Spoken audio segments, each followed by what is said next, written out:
¿Cuántas personas fueron fusiladas en Cuba en los primeros años del castrismo?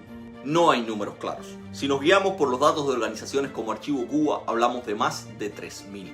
Otros escritores hablan de más de 5.000 solo entre 1959 y 1961. De acuerdo con Rojo, en un texto publicado por el Centro de Pensamiento Cuba Siglo XXI, de esos más de 5.000 fusilados en apenas 2 años, solo unos 500 tenían que ver con el régimen de Fulgencio Batista.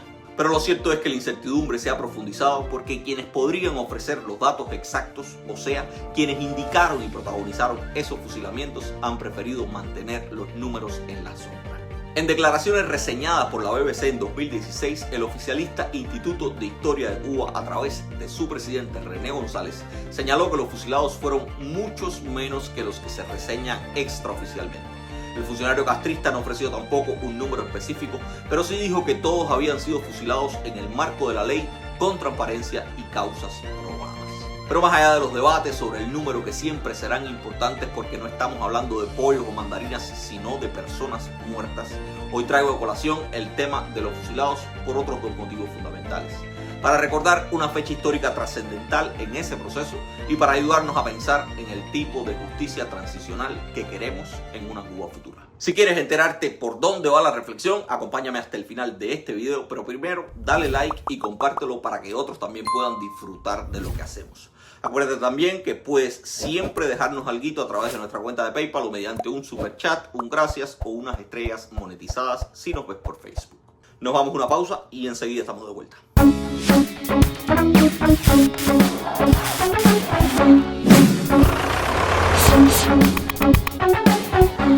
Los fusilamientos revolucionarios no comenzaron en Cuba después del 1 de enero de 1959.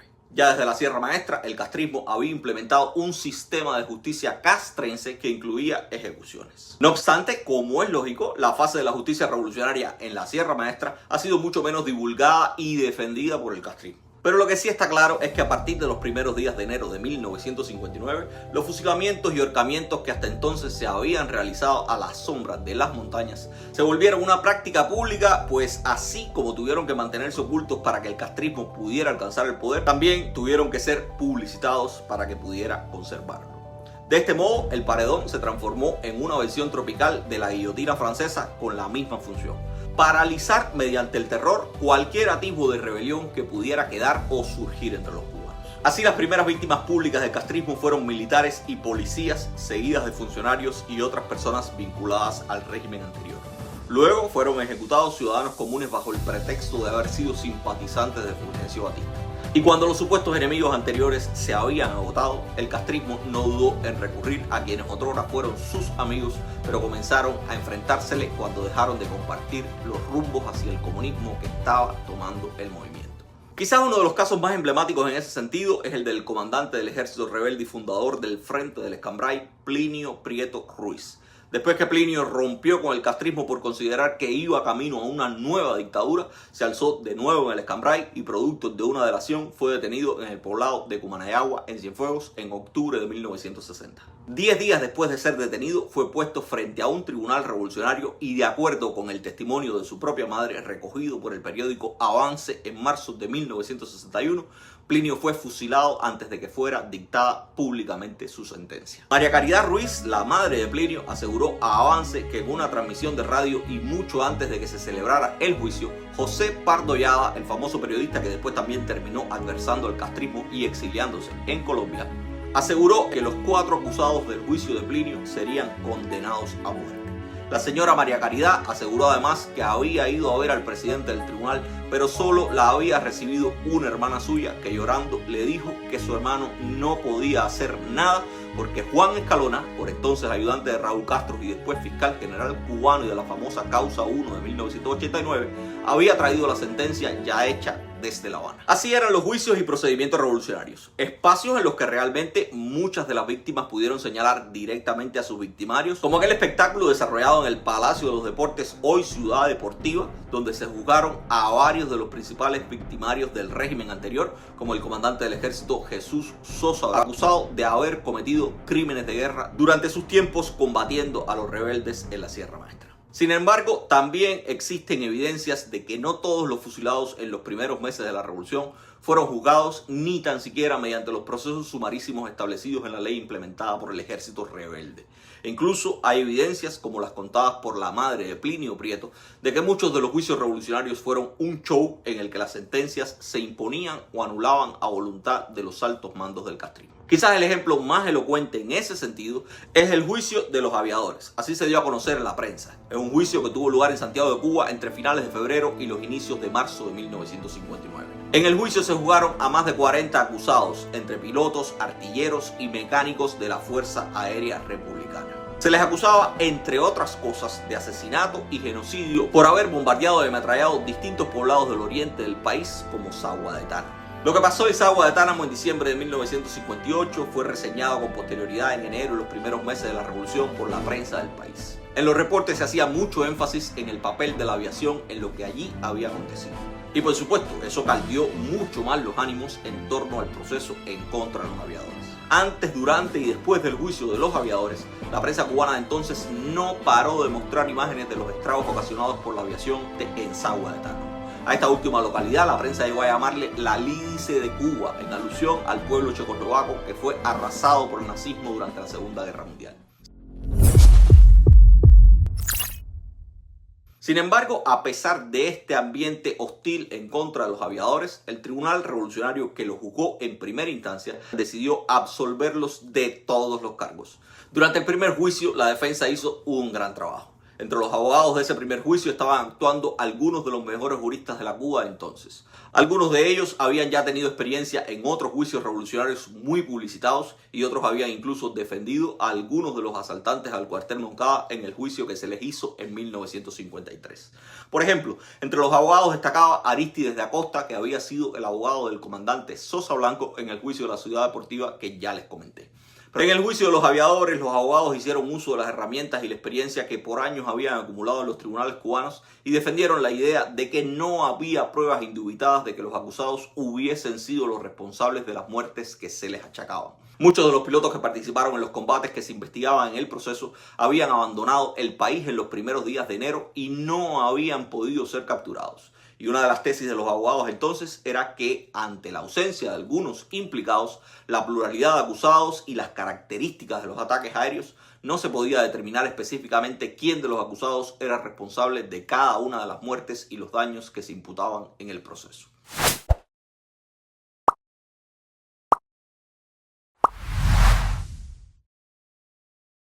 Y aunque en su sentencia el tribunal reconoció que aviones piloteados por los acusados y por otros que abandonaron el territorio nacional efectivamente habían ametrallado y bombardeado distintos puntos del oriente cubano, ocasionando muertos, heridos y daños en esas localidades, también reconoció que muchos de los objetivos atacados por los pilotos eran militares y las pruebas presentadas en el juicio no habían podido justificar sin la menor duda quiénes o quién de los acusados había producido las muertes, lesiones y daños imputados. O sea, el tribunal asumió la tesis de la defensa y aseguró que no le había quedado clara la responsabilidad individual de cada uno de los acusados en los hechos que se les imputaba. Defendieron que en el caso de los aviadores el tribunal no había adquirido la convicción o certeza necesaria para imponerle a los encartados no ya la pena capital, sino ninguna de privación de libertad. Después de darse a conocer la sentencia en favor de los aviadores, la misma prensa que había incendiado el debate en torno al papel de la aviación en lo acontecido en varias localidades del país en los últimos días del régimen de Batista,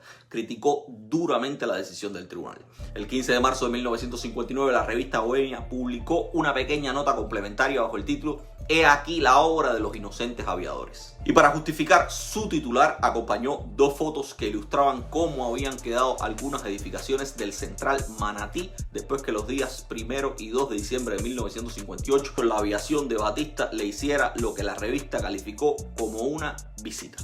Según Bohemia, y aquí cito textualmente, los aviones que visitaron Manatí muy probablemente habían sido piloteados por algunos de los acusados y aseguró además que solo en Manatí la aviación había dejado 10 muertos, que era una cifra superior a la de 8 fallecidos que según el Tribunal Revolucionario de primera instancia habían producido las incursiones de la aviación en todo el oriente cubano. Bohemia salpicó además su comentario diciendo que el Tribunal Revolucionario había asegurado que jurídicamente nada se le podía probar a los aviadores pero que las fotos que se aportaban podrían no ser muy jurídicas, pero sí eran muy elocuentes. La reacción inmediata ante el fallo absolutorio del Tribunal Revolucionario no provino solo de la prensa o la opinión pública. El mismísimo Fidel Castro en persona salió a criticar la decisión de sus comandantes y dijo que la absolución había sido un error que no se podía permitir y que sería el colmo de la locura de un pueblo y de una revolución liberar a los que habían demostrado ser los más cobardes asesinos y servidores de la tiranía.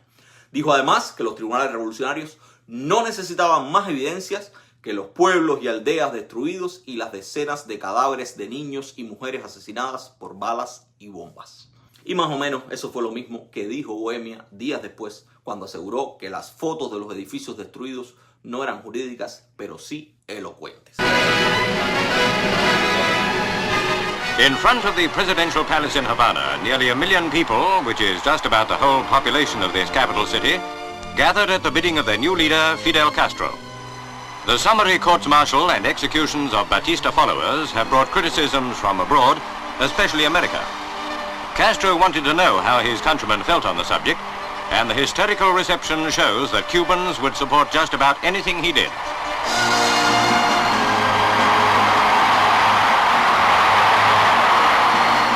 Dr. Castro, a 32-year-old lawyer, has recently banned the Roman holiday-type trials at the local sports stadium. He certainly displays great eloquence and a powerful personality. Se han encontrado con que la revolución cubana sabe también pelear y ganar batallas en este campo. Por supuesto, a nadie sorprende ya que después de las palabras de Fidel Castro los acusados no hubieran sido puestos en libertad como correspondía. Los acusados permanecieron presos y el fiscal anunció que interpondría un recurso de revisión que llevó a que en un término de 5 días se celebrara un nuevo juicio de los aviadores. Para ese nuevo juicio, el propio Fidel Castro nombró un nuevo tribunal encabezado por Manuel Piñeiro, más conocido como Barbarroja, quien ya era el jefe de las fuerzas rebeldes en Santiago y que después sería el director del famoso Departamento América encargado de exportar la revolución cubana a otros países del continente. Asimismo, Fidel nombró como nuevo fiscal para el segundo juicio nada más y nada menos que a su ministro de Defensa de entonces, Augusto Martínez Sánchez. Los abogados de los aviadores, acompañados por el Colegio de Abogados de Santiago de Cuba, se quejaron porque la ley vigente en aquel entonces establecía que el recurso interpuesto por el fiscal no podía estar dirigido a ventilar en un nuevo juicio hechos diferentes a los probados en la sentencia y le recordaron a Fidel que no se correspondía con las lógicas del derecho llamarle delincuentes y criminales a unas personas que no solo no habían sido sancionadas todavía por tribunales puros, sino que después de 2 semanas de juicio y de un análisis pormenorizado de las pruebas en su contra, un tribunal designado por el propio ejército rebelde los había absuelto de todos los cargos en su contra.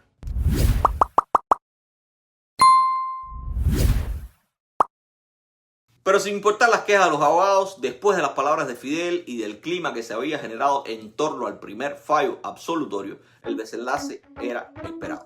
La audiencia de apelación comenzó el 5 de marzo y finalizó con el pronunciamiento del veredicto el 7 de marzo de 1959. A los acusados no se les permitió asistir a la audiencia pública y en su representación acudieron solamente sus abogados. Antes de este segundo juicio ya se había generado una atmósfera contradictoria. Algunos decían que los aviadores eran inocentes, pero otros también trasladaron una atmósfera agresiva que se expresó no solo en reportes incendiarios de prensa, sino también en algunas manifestaciones en la ciudad de Santiago de Cuba y por supuesto en las palabras de Fidel Castro. Esa atmósfera agresiva se expresó durante la audiencia en ausencia de los acusados en contra de los abogados que tan dignamente los habían defendido en la primera y segunda instancia. Uno de esos abogados que defendió dignamente a los aviadores en primera y segunda instancia fue Carlos Peña Justiz, un abogado de larga trayectoria que 6 años antes también había asumido la defensa de 4 de los asaltantes al Moncada en su juicio de 1953. Entre los moncadistas defendidos por Peña Justiz estaba Gustavo Arcos, quien después devendría en un crítico de Fidel Castro, por lo cual sufrió prisión política y a su liberación lideró el Comité Cubano Pro Derechos Humanos. Además de defender a algunos moncadistas, Peña Justiz también estuvo relacionado con el movimiento 26 de julio durante su lucha contra Batista. Pero la integridad y profesionalidad de Peña Justiz, a pesar de sus lazos con el movimiento 26 de julio, lo llevó a denunciar públicamente en el segundo juicio que había sabido por círculos del ejército rebelde que ya se había enviado una orden a Santiago desde La Habana para condenar a 8 de los acusados a muerte y los demás a largas penas de prisión. Y esas argumentaciones de Peña Justiz, a pesar de su trayectoria, le granjearon ataques ataques implacables por el entonces ministro de Defensa y fiscal del proceso durante la audiencia de revisión. Y es que la estrategia del fiscal en ese segundo juicio no se basó en argumentos jurídicos. A fin de cuentas, los argumentos jurídicos eran los que habían llevado al tribunal de primera instancia a tomar una decisión absolutoria en favor de los aviadores. El fiscal Martínez lo que hizo fue calificar la línea de defensa, especialmente la de Peña Justice, como una cadena de mentiras. Pero además arremetió con ataques personales en contra de otro de los abogados de la defensa, el doctor Arístides de Acosta, a quien calificó de representante de la dictadura de Fulgencio Batista. Los ataques del fiscal contra de Acosta fueron muy fuertes y generaron una reacción en cadena por parte del público asistente en la sala, que también le emprendió contra el letrado, y por esa razón el tribunal le instó a abandonar la sala sin ofrecerle ninguna protección. Y por supuesto, para completar la labor de Martínez Sánchez, mientras el segundo juicio estaba andando, Fidel Castro siguió echándole leña al fuego y reiteró públicamente la culpabilidad de los acusados, diciendo en la televisión nacional que el personal de la Fuerza Aérea merecía, si no la pena de muerte, al menos largas penas de prisión y trabajos forzados. En esas alocuciones, Fidel dijo que los acusados eran el cordón umbilical entre los reaccionarios y los criminales de guerra. También acusó a los colegios de abogados de Santiago y La Habana, que le habían pedido el cumplimiento de las leyes que él mismo había promulgado, de tener una actitud contrarrevolucionaria. Esas palabras de Fidel fueron también un incentivo para Peña Justice, que terminó su alegato de defensa con esta frase: si ustedes condenan a estos tipos que ya fueron absueltos, están convirtiendo a Fidel Castro en el Napoleón del Caribe y a la revolución en una tiranía. Pero por supuesto, de nada valieron estas admoniciones. En la noche del 7 de marzo, el segundo tribunal revolucionario al que fueron sometidos los aviadores anunció su veredicto. 20 acusados fueron condenados cada uno a 30 años, 9 artilleros a 10 años de privación de libertad y 12 mecánicos a 2 años. De acuerdo con el testimonio posterior de uno de los pilotos juzgados en aquel proceso, la indicación inicial había sido que los pilotos o algunos de ellos fueran condenados a muerte. Sin embargo, el arzobispo Pérez Serrante, quien en 1953 también intervino para salvar la vida de varios moncadistas, le pidió a Fidel que reconsiderara esa decisión y que no les impusiera la pena capital. Al parecer, la intervención de un hombre muy respetado como Monseñor Enrique Pérez Serrante dio resultados en este caso.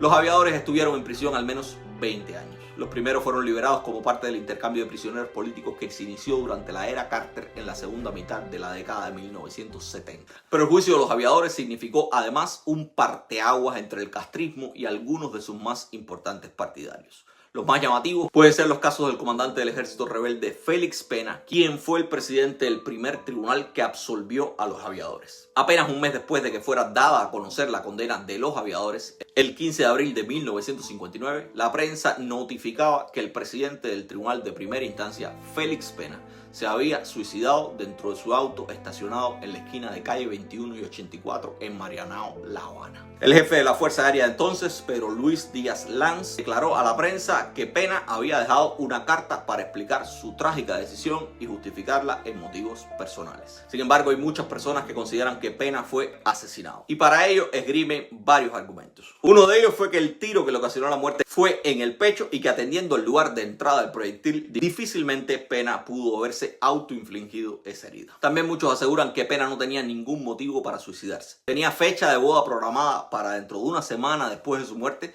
y además después de la boda tenía planeado trasladarse a Bonn, Alemania, como agregado militar de la embajada cubana en aquel país.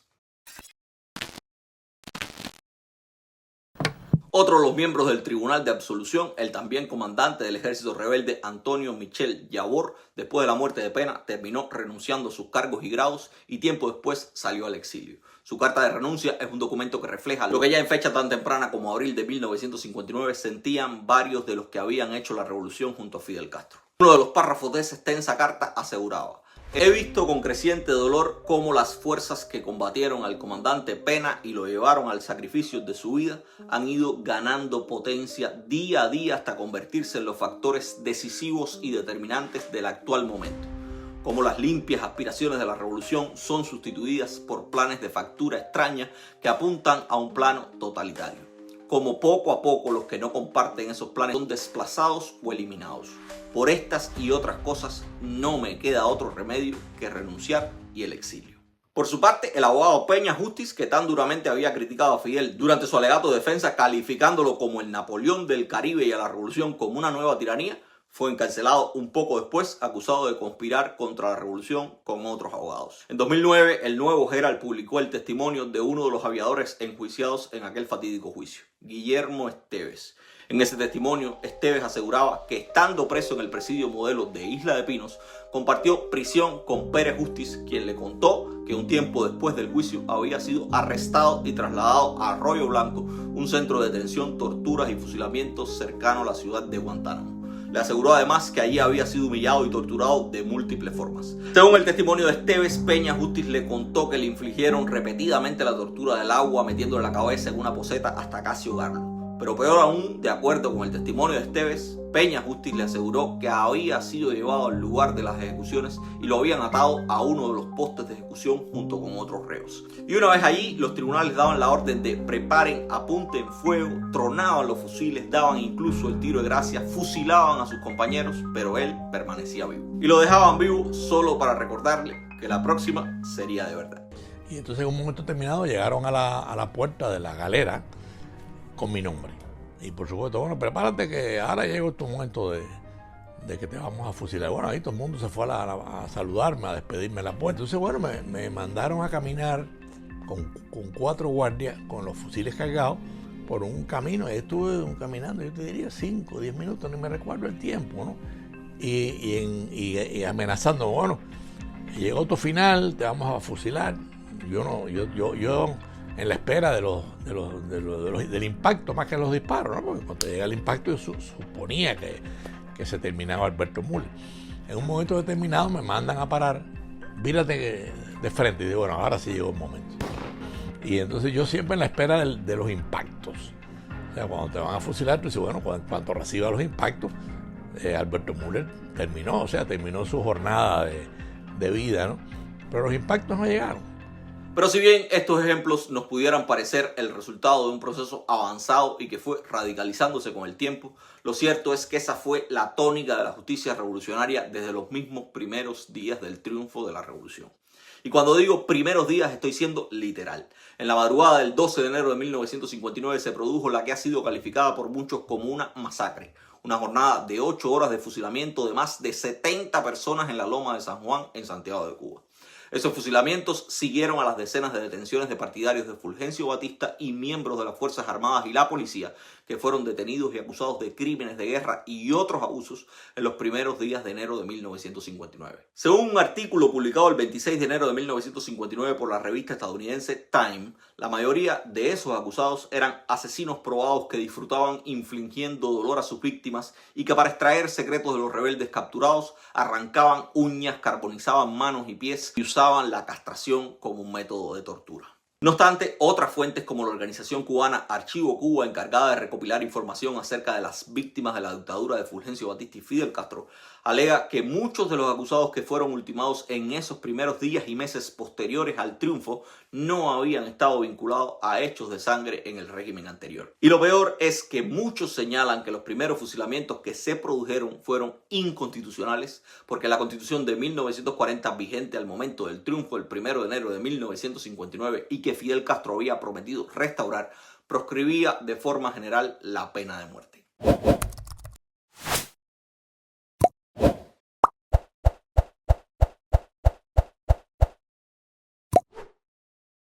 El 11 de enero de 1959, un tribunal revolucionario presidido por quien también formó parte del segundo juicio de los aviadores y después fuera ministro de Educación, Belarmino Castilla, condenó a 4 militares a pena de muerte en un juicio sumario que duró apenas 4 horas.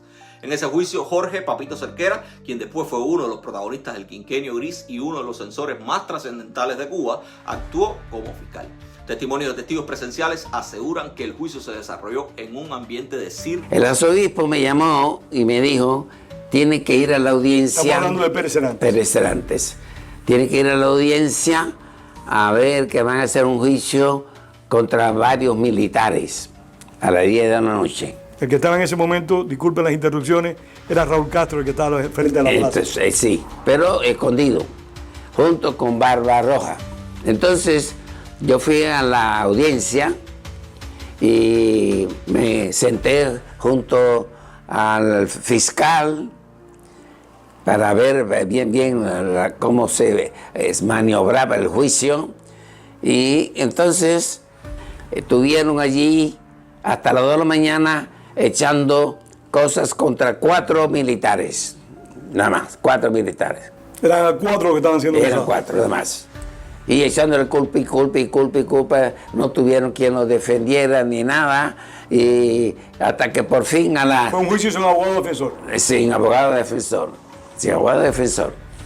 Entonces, como a las 10 menos 20, 10 menos cuarto, le pronuncia la sentencia, fusilamiento a los 4.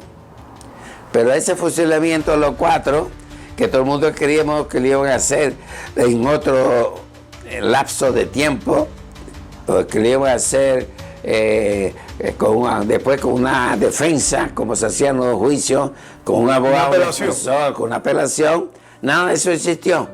Entonces, cuando yo me iba, un capitán me dice: no, padre, usted no se puede ir, tiene que venir con nosotros.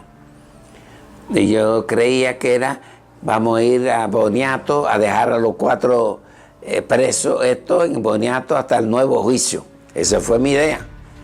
Pero en el camino, cuando yo veo que no vamos a Boniato, sino vamos a las afueras de Santiago, ya me di cuenta que íbamos a un lugar desconocido.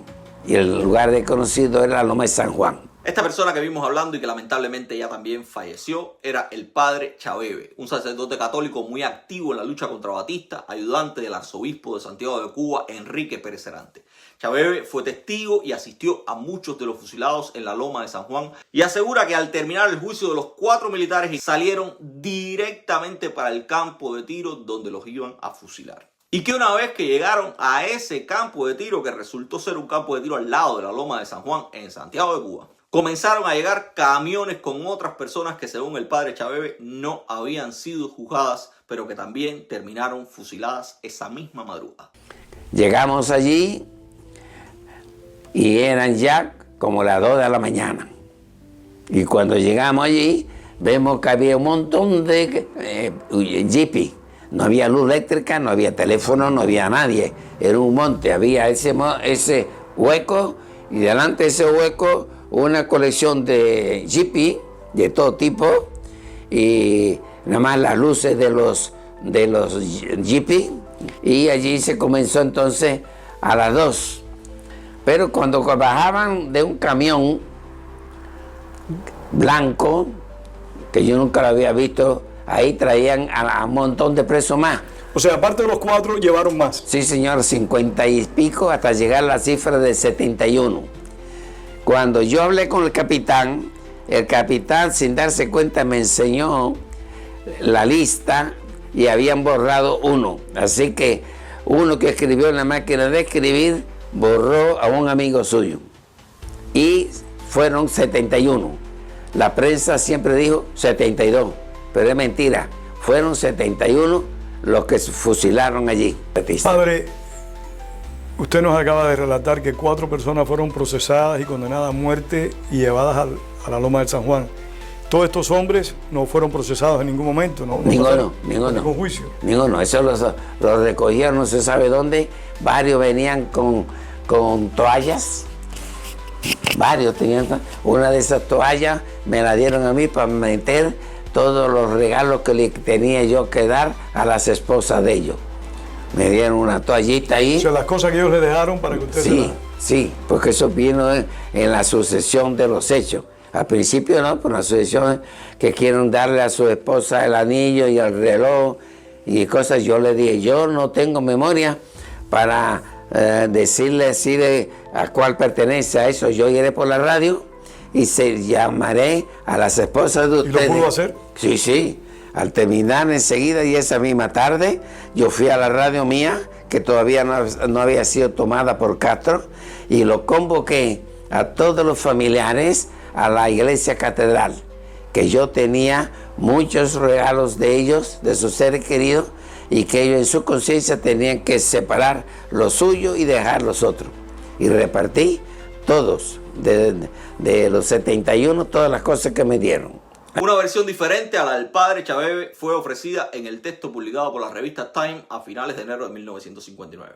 La revista aseguró que la mayor matanza de los primeros días de enero de 1959 ocurrió efectivamente una mañana en un campo de tiro de Santiago a la vista de la colina de San Juan. La revista Time aseguró además que los tribunales revolucionarios, además de las 70 personas que habían condenado a muerte y que fueron fusiladas en el campo de tiro, por esos días habían sancionado también a 10 hombres a 10 años de cárcel y habían absuelto a otros 47. El reportaje de Time también asegura que una excavadora había cavado una zanja de 40 pies de largo por 10 pies de ancho y 10 pies de profundidad, y que 6 sacerdotes habían escuchado las confesiones de los condenados en la prisión de Boniato antes de ser trasladados al campo de tiro. Esa versión difiere con la del padre Chabebe, aunque la propia revista también asegura que había un sacerdote en el campo de tiro que fue el que guió entre los faros de los camiones a los primeros fusilados. Time aseguró también que la televisión había solicitado que se dejara para el amanecer el fusilamiento del teniente Enrique Despaine porque querían que pudiese ser grabado a plena luz del día.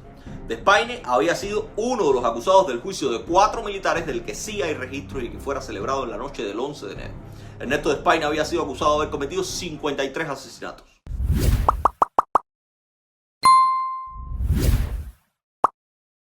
En el año 2002, el periodista Antonio Llano Montes relató en Radio Mambí que a él le había tocado reportar un juicio que se le hacía por esos días en Santiago de Cuba a 72 infelices y que estaba presente cuando Raúl Castro dijo su famosa frase: si uno es culpable, todos los demás también lo son, y que todos iban a ser condenados al fusilamiento. Pero igual, para contribuir a las dudas o a la falta de respuestas concretas con relación a los procesos judiciales que pudieron haber conducido a la muerte a más de 60 personas en la ciudad de Santiago de Cuba en los primeros días de enero de 1959, sirve mencionar también un artículo publicado por el periódico Granma en enero de 2024. En ese texto, el órgano oficial del Partido Comunista de Cuba aseguró que se había hecho justicia con los criminales de guerra batistianos y dijo que el lunes 12 de enero fueron fusilados en Santiago de Cuba 4 criminales de guerra responsables de haber cometido asesinatos y numerosas atrocidades. Granma no menciona nada de que el 12 de enero también fueron fusiladas otras 68 personas. Sin embargo, el texto de Granma lo que sí asegura es que el 14 de enero de 1959, 2 días después de la matanza de la Loma de San Juan, el periódico Revolución publicó los nombres de otros 68 militares y más ferreristas que fueron fusilados. Y aunque ni Revolución en el 59 ni Granma en el 2024 dijeron en qué fecha fueron fusilados esas otras 68 personas, hoy sí sabemos que fueron fusilados en la madrugada del 12 de enero de 1959, conjuntamente con los 4 militares que menciona fueron juzgados en la noche del 11 de enero de ese propio año. Los testimonios son divergentes y pocos han podido tener acceso a los documentos que certifican la existencia o no de procesos judiciales contra más de un centenar de personas en los primeros días de enero de 1959 en Santiago de Cuba. Lo que sí parece claro es que de haberse producido un maratón de juicios revolucionarios estaríamos hablando de varios procesos. Pero más allá de estos detalles que se confunden por el paso del tiempo y la ausencia de evidencias documentales, de lo que no parece haber dudas es que en la madrugada y la mañana del 12 de enero de 1959, con juicio previo o sin él, fueron ultimados en la Loma de San Juan y depositados sus restos en una amplia fosa común cavada al efecto entre 71 y 73 cubanos. Con relación a las ejecuciones de la Loma de San Juan, Time también reportó: los autobuses llegaron al campo de tiro antes del amanecer y los condenados desmontaron. Iban con las manos atadas y los rostros demacrados. Algunos alegaron que habían sido simpatizantes de los rebeldes todo el tiempo, algunos lloraban, la mayoría iba en silencio. En una colina que dominaba la cordillera, una multitud vitoreaba a cada descarga. ¡Mátenlos, mátenlos!, gritaban los espectadores. El propio Antonio Llano Montes, el periodista que aseguró a Radio Mambí en 2002 que había participado en el juicio en contra de 72 infelices, declaró que el espectáculo que quedó en el campo de tiro a la Loma de San Juan después de los fusilamientos fue deprimente. Habló de que al concluir los fusilamientos podían verse manos de cadáveres que sobresalían por encima de la tierra que echaron sobre la fosa, lo cual, según él, era un indicativo de que algunos habían muerto asfixiados tratando de salir de su propia tumba. Y ese detalle que señala la exposición de los cadáveres está también en correlación con lo asegurado por la organización Archivo Cuba y después repetido también por el politólogo y escritor cubano Julio Schilling en un texto publicado por Cubanet en 2019. Ambos aseguran que en 1963 las lluvias relacionadas con el huracán Flora desenterraron algunos de los cuerpos sacándolos sobre la tierra y dejándolos a la vista de todos. Eso condujo a que el régimen cubano reubicara los cadáveres en tumbas de concreto pesado que teóricamente fueron arrojadas después en la fosa de las Islas Caimán. Lo fusilamos ayer. ¡Que fuera! ¡Mauricio! ¡Asesino! Usted puede decir lo que entienda, que todos los fusilados de inicio de la revolución eran criminales de guerra que lo merecían, que los detalles de lo sucedido no están claros, pero más allá de cualquiera de esas afirmaciones hay dos cosas que son trascendentales. Los obligados a ofrecer transparencia con relación a lo que sucedió en la Loma de San Juan y en los años siguientes son sus impulsores, quienes por demás impulsaron ese tipo de procedimientos en nombre de la justicia. Y el principal impulsor de esos fusilamientos masivos de los que algunos de sus principales exponentes vivían orgullosos es el castrismo. El silencio al respecto no hace más que señalar al régimen cubano. Lo segundo a resaltar, sin demeritar la importancia de los detalles sobre los procesos judiciales que condujeron a los fusilamientos de la Loma de San Juan, es el tiempo en que se investigó, juzgó y ejecutó a los acusados en los primeros días del triunfo. Incluso si creemos la versión oficial de que todos realmente fueron juzgados, lo que es difícil de creer es que, como dice el periódico Granma, se les hayan respetado sus derechos como acusados. No hay forma de que en apenas 14 días, concediéndoles desde el día 1 de enero de 1959, lo cual es perfectamente irrisorio, pudiera haberse llevado a cabo una investigación real, garantista y profunda, y mucho menos un juicio justo que determinara responsabilidades y penas acorde a las conductas de los implicados. El 12 de enero de 1959 lo que se puso en marcha en la Loma de San Juan no fue un proceso de justicia, fue un proceso de escarmiento y satisfacción inmediata a un sector de la población cubana que había sufrido los desmanes del régimen anterior. Pero ese proceso, justificado con la necesidad de satisfacer a las víctimas, lo que realmente impulsó fue una maquinaria de venganza, terror y concentración de poder que todavía hoy no se ha detenido en Cuba. Y lo peor de ese asunto es que todavía hoy muchos justifican ese proceder atendiendo a la necesidad que tenía la joven revolución de poner orden, defenderse y dispensar justicia en un momento convulso de su historia. Pero todas las evidencias y cuestionamientos que hoy hemos visto son trascendentales más que para revisitar nuestra historia, para invitarnos a preguntarnos: ¿es esta la misma justicia que queremos y necesitamos en un futuro transicional cubano? Por ahí les dejo la reflexión. Respondan ustedes en nuestros comentarios. Si te gustó, recuerda darle like al video y compartirlo para que otros puedan disfrutarlo. Y como ya te pedí, déjame tus comentarios que siempre los agradezco aunque no tenga mucho tiempo para contestarlos. Y recuerda además que puedes apoyar lo que hacemos mediante el envío de estrellas monetizadas si nos ves por Facebook, de un super chat y un gracias si nos ves a través de YouTube o simplemente de una transferencia a través de nuestra cuenta de PayPal. Nos vemos como siempre en la próxima entrega.